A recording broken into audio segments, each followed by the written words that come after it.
তো অনেক বড় খামারি ভাই বেড়াদার আছে যে দানাদার খাবার অনেক আইটেম আছে, অনেক আইটেমই মিক্স করে।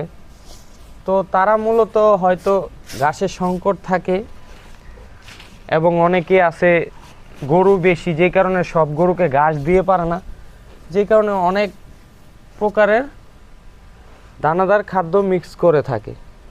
তো আমার মাশাআল্লাহ দিলে ঘাসের তেমন একটা সংকট নাই, কারণ আমার গাভী হলো 4টা, ঘাস দিয়ে ইনশাল্লাহ আমি পারি। যেহেতু ঘাস চাহিদা আমার কমতি নাই, যেই কারণে আমি দানাদার একটু কম আইটেমই মিক্স করি।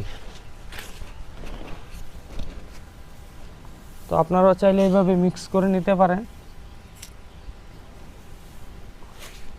তো ভিডিওটা ভালো লাগলে অবশ্যই একটা লাইক, শেয়ার, একটা কমেন্ট করে যাবেন আসলে কি কোনো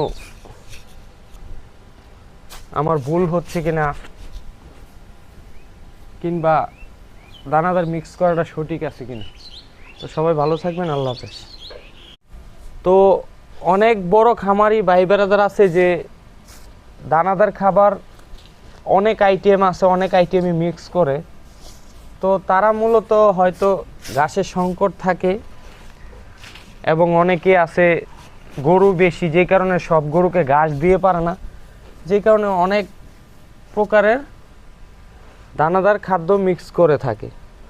তো আমার মাশাআল্লাহ দিলে ঘাসের তেমন একটা সংকট নাই, কারণ আমার গাভী হলো 4টা, ঘাস দিয়ে ইনশাল্লাহ আমি পারি। যেহেতু ঘাস চাহিদা আমার কমতি নাই, যেই কারণে আমি দানাদার একটু কম আইটেমই মিক্স করি। তো আপনারাও চাইলে এইভাবে মিক্স করে নিতে পারেন। তো ভিডিওটা ভালো লাগলে অবশ্যই একটা লাইক, শেয়ার, একটা কমেন্ট করে যাবেন আসলে কি কোনো আমার ভুল হচ্ছে কিনা, কিংবা দানাদার মিক্স করাটা সঠিক আছে কিনা। তো সবাই ভালো থাকবেন, আল্লাহ হাফেজ।